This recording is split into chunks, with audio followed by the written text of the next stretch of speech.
2026 பிறந்து 6 மாசம் முடிஞ்சே போச்சு. 7வது மாசமான ஜூலை மாதமும் வந்தாச்சு.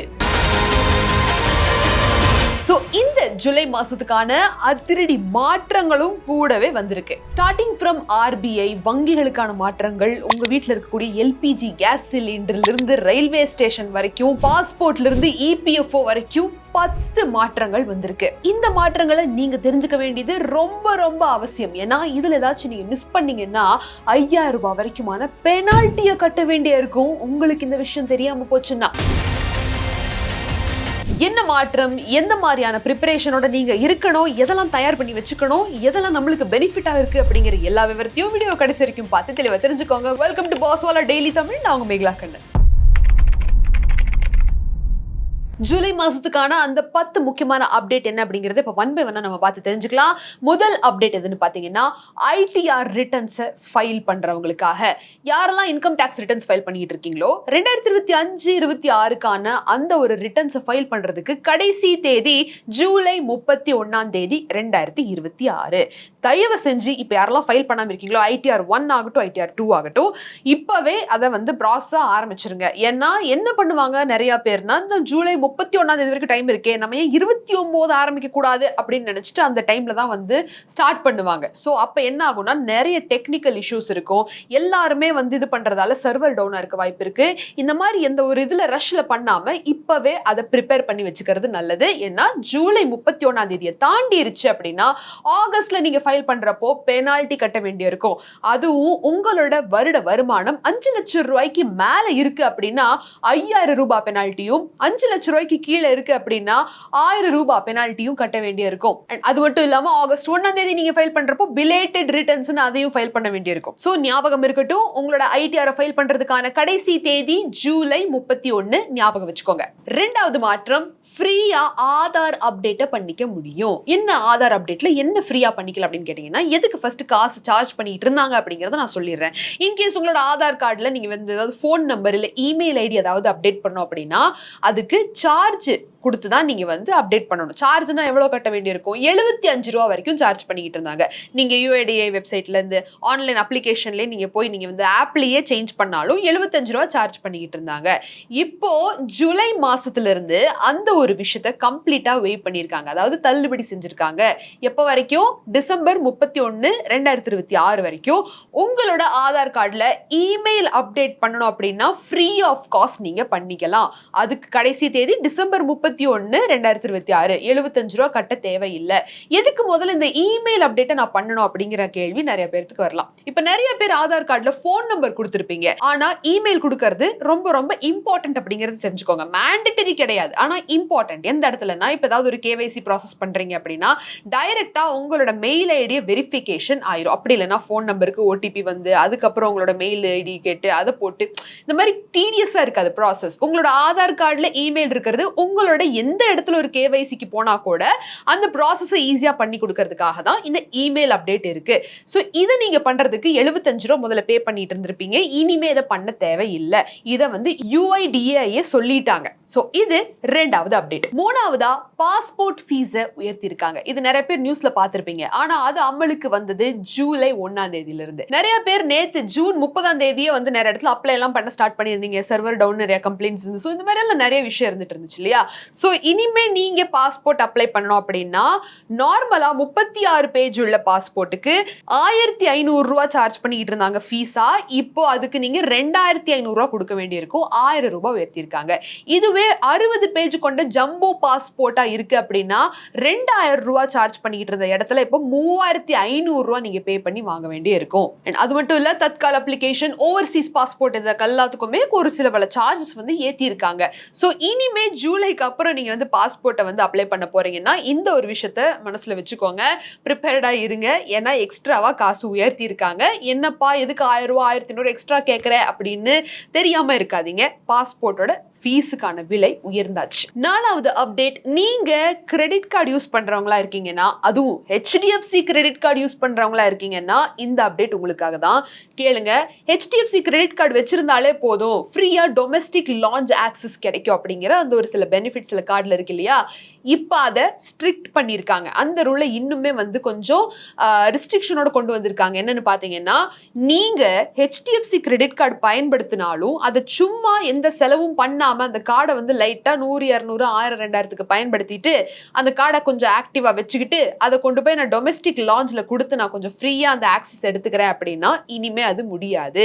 ஏன்னா நீங்க ஒரு டொமஸ்டிக் லான்ச் ஆக்சஸ் எடுக்கணும்னா அதுக்கு முன்னாடி ஒரு குவார்ட்டர், அதாவது ஜூலை டு செப்டம்பர் ஒரு குவார்ட்டர்னு வச்சுக்குவோம், இல்ல அதுக்கு முன்னாடி நீங்க எப்ப யூஸ் பண்ணீங்களோ அதுக்கு முன்னாடி ஒரு 3 மாசத்துல 60,000 நீங்க வந்து ஸ்வைப் பண்ணிருக்கணும். 60,000 அந்த கார்டு மூலமா நீங்க செலவு பண்ணிருந்தீங்க அப்படின்னா மட்டும்தான் அந்த ஒரு ஆக்சஸ், டொமஸ்டிக் லான்ச்சுக்கான ஆக்சஸ் உங்களுக்கு கிடைக்கும். அப்படி இல்லைன்னா கிடைக்காது. இது HDFC சொல்லியிருக்காங்க. இது ஜூலை மாசத்துல இருந்து அமலுக்கு வரப்போகுது. இதையும் தெரிஞ்சுக்கோங்க.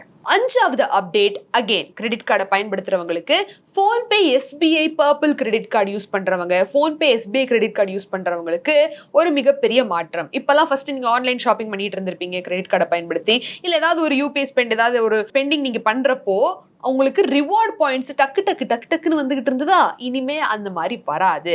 ஏன்னா சில விஷயங்களை, சில பல ஒரு சர்டைன் கேட்டகரியை வந்து இந்த ரிவார்டு பாயிண்ட்ஸ் இதுக்கு கிடையாதுன்னு ரிமூவ் பண்ணியிருக்காங்க. ஸோ இனிமே நீங்க அதை கொஞ்சம் ரெஃபர் பண்ணி பார்த்துட்டு அதுக்கப்புறம் தாராளமா அங்கேயும் இங்கேயும் இந்த கார்டை பயன்படுத்தி செலவு பண்றதை வச்சுக்கோங்க. ஏன்னா முன்ன மாதிரி ஓகே இதுல நான் இந்த இதெல்லாம் பண்ணேன்னா எனக்கு ரிவார்டு இதுல கிடைக்கும்னு எதிர்பார்க்க முடியாது. சில விஷயத்தை ரிமூவ் பண்ணிட்டாங்க. அண்ட் அதே மாதிரி சில விஷயத்தை ஆடும் பண்ணியிருக்காங்க. ஸோ அது என்ன அப்படிங்கறத ப்ராப்பரா இந்த particular PhonePe SBI purple and PhonePe SBI credit card பயன்படுத்துறவங்க செக் பண்ணி பார்த்துட்டு அதுக்கப்புறம் இனிமே கொஞ்சம் ஸ்மார்ட்டா அந்த ஒரு கார்டுல வந்து செலவு பண்ணுங்க. பிகாஸ் முன்ன மாதிரி டக்குன்னு ரிவார்ட் பாயிண்ட்ஸ் எல்லாத்துக்குமே இனிமே கிடைக்காது. அடுத்த அப்டேட் என்னன்னு பாக்குறதுக்கு முன்னாடி ஒரு முக்கியமான விஷயத்தை நான் உங்ககிட்ட சொல்லணும். எல்லா தடவையும் நான் வீடியோ பண்றப்போ ஒரு விஷயத்தை நான் ரொம்ப ஸ்ட்ராங்கா எம்பசைஸ் பண்றது, ஸ்டார்ட் பண்ணுங்க, சேமிக்க ஸ்டார்ட் பண்ணுங்க, எமர்ஜென்சி ஃபண்டை வச்சுக்கோங்க. எந்த ஒரு சூழல்லையும் உங்களுக்கு எப்பேற்பட்ட ஒரு கஷ்டம் வந்தாலும் அதையும் கடந்து வர்றதுக்கு ஒரு பவர்ஃபுல்லான ஒரு விஷயம் எமர்ஜென்சி ஃபண்ட் அப்படிங்கிறத நான் சொல்லியிருப்பேன். அது கூடவே உங்களுடைய எதிர்பாராத சில பல விஷயங்களை கடந்து வர்றதுக்கும் இன்னொரு முக்கியமான ஆயுதம் இன்சூரன்ஸ். டேர்ம் இன்சூரன்ஸ் ரொம்ப ரொம்ப இம்பார்ட்டன்ட். எந்த அளவுக்கு டேர்ம் இன்சூரன்ஸ் இம்பார்ட்டன்ட்டோ அதே அளவுக்கு ஹெல்த் இன்சூரன்ஸும் ரொம்ப ரொம்ப முக்கியம். இதுக்கெல்லாம் நான் தனியாக செலவு பண்ணுமே, தனியாக வந்து இப்போ சேமிக்கிறதுனா வேற, இதுக்கெல்லாம் செலவு மாதிரி தானே போயிட்டு இருக்கோம், இதெல்லாம் எதுக்கு அப்படிங்கிற மாதிரி நீங்க யோசிக்கலாம். ஆனா நீங்க நினைக்கிற அளவுக்கு ரொம்ப காஸ்ட்லி எல்லாம் கிடையாது. உங்களோட சின்ன வயசுலயே நீங்க 400 இருந்து 500 ரூபாய் செலவு பண்ணீங்க அப்படின்னா உங்களுக்கு கோடிக்கணக்கான கவரேஜுக்கு நீங்க இதுல லாக் பண்ணிக்கலாம். And at the same time உங்களுக்கு நல்ல கிளைம் செட்டில்மெண்ட்டோட நல்ல பெனிஃபிட்ஸும் கிடைக்குது. அது மட்டும் இல்லாம 15% டிஸ்கவுண்ட்டும் இருக்கு. சோ ஹெல்த் இன்சூரன்ஸ்னு வரப்போ உங்களுக்கு டெடிகேட்டட் ரிலேஷன்ஷிப் மேனேஜர், நல்ல கிளைம் செட்டில்மெண்ட், அண்ட் அதுக்கும் மாசம் 400 இருந்து 500 ரூபாய் பிரீமியம் கட்டினாலே போதும் உங்களுக்கு நல்ல கோடிக்கணக்கான கவரேஜும் கிடைக்குது. 25% டிஸ்கவுண்ட்டும் இருக்கு. டிஸ்கிரிப்ஷன்ல இருக்கிற லிங்கை செக் பண்ணி பாருங்க. டேர்ம் இன்சூரன்ஸும் ரொம்ப ரொம்ப முக்கியம், அதே அளவுக்கு ஹெல்த் இன்சூரன்ஸும் ரொம்ப ரொம்ப முக்கியம். இந்த ரெண்டு விஷயமும் நம்ம வாழ்க்கையில ஏற்படுற எப்பேற்பட்ட ஒரு எதிர்பாராத ஆபத்தா இருந்தாலும் அதை கடந்து வர்றதுக்கு இது ரொம்ப உதவியா இருக்கும். கண்டிப்பா டேர்ம் இன்சூரன்ஸ் வாங்குறது ரொம்ப ரொம்ப இம்பார்ட்டன்ட். 6வது அப்டேட், போஸ்ட் ஆபீஸோட இன்ட்ரெஸ்ட் ரேட்கான ஒரு முக்கியமான அறிவிப்பு. யூசுவலி போஸ்ட் ஆஃபீஸோட இன்ட்ரெஸ்ட் ரேட்ஸை வந்து ஒரு குவார்ட்டருக்கும் அதை வந்து ரிவைஸ் பண்ணுவாங்க. அப்படின்னா ஒரு 3 மாசத்துக்கு ஒரு தடவையும் ரிவைஸ் பண்ணுவாங்க. ஸோ கடைசியா இந்த போஸ்ட் ஆஃபீஸ் இன்ட்ரெஸ்ட் ரேட்ஸை வந்து ரிவைஸ் பண்ணது 2024.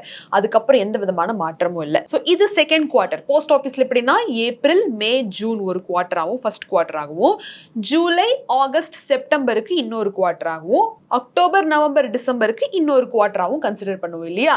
இப்போ ஜூலைல இருந்து செப்டம்பர் எந்த விதமான மாற்றமும் பழைய போஸ்ட் ஆஃபீஸ் இன்ட்ரெஸ்ட் ரேட்ஸ்ல கிடையாது. அதே தான் கண்டினியூ ஆக போகுது. என்ன அப்படிங்கறத ஒரு தடவை உங்களுக்கு நான் சொல்லிடுறேன். சீனியர் சிட்டிசன் சேவிங் ஸ்கீமோட இன்ட்ரெஸ்ட் ரேட் 8.2%, சுகன்யா சம்ரித்தி யோஜனாவோட interest rate 8.2%, and monthly income scheme POMIS ன்னு சொல்லுவோம் இல்ல, post office monthly income scheme, அதோட இன்ட்ரெஸ்ட் ரேட் 7.4%, நேஷனல் சேவிங் சர்டிபிகேட்க்கு 7.7%, அண்ட் பப்ளிக் ப்ராவிடென்ட் ஃபண்டுக்கு 7.1% அப்படியே தான் இருக்குது.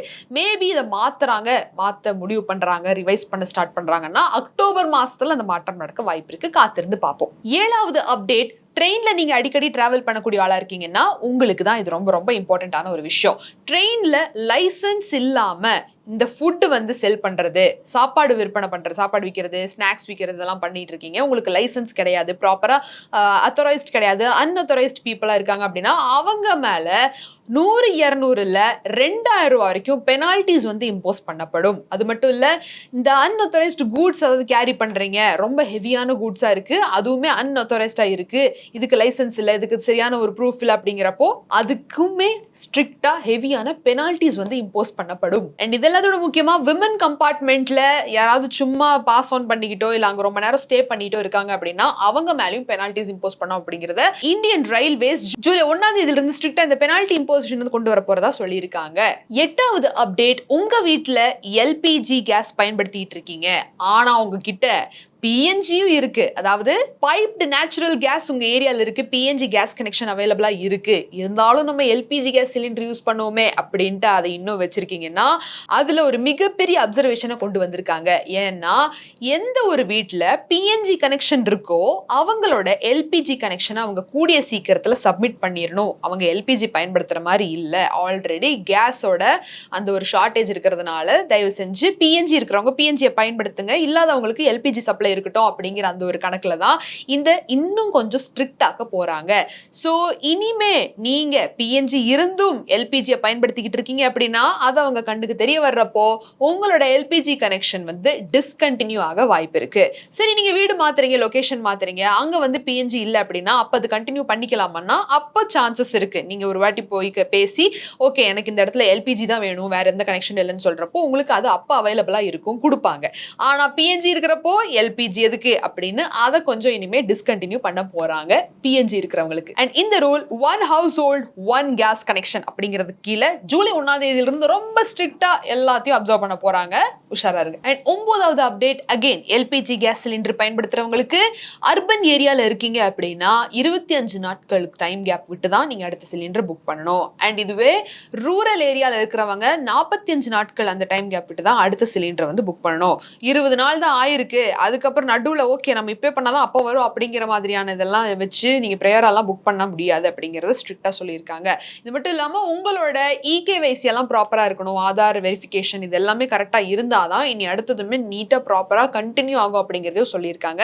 எல்லாத்தையும் செக் பண்ணி பார்த்து இதுக்கு தகுந்த மாதிரியே நீங்க வந்து புக் பண்ணலாம். 10வது last but not the least, ரொம்ப இம்பார்ட்டன்டான ஒரு அப்டேட், இபிஎஃப்ஓ 3.0 ஜூலை 1ஆம் தேதியிலிருந்து அமலுக்கு வரப்போகுது.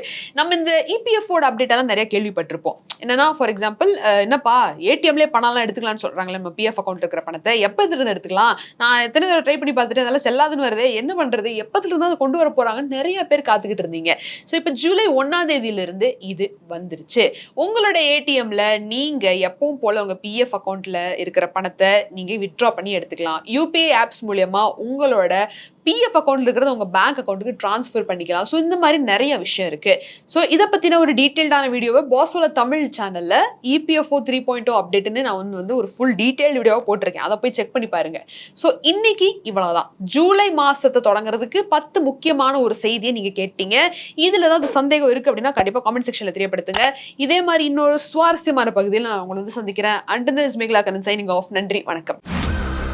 பிராண்ட் பார்ட்னர்ஷிப் மற்றும் அட்வர்டைசிங் என்கொயரிஸ்க்கு brand@bosswala.com என்ற இமெயில் ஐடிக்கோ அல்லது 9108014192 என்ற வாட்ஸ்அப் எண்ணை தொடர்பு கொள்ளலாம்.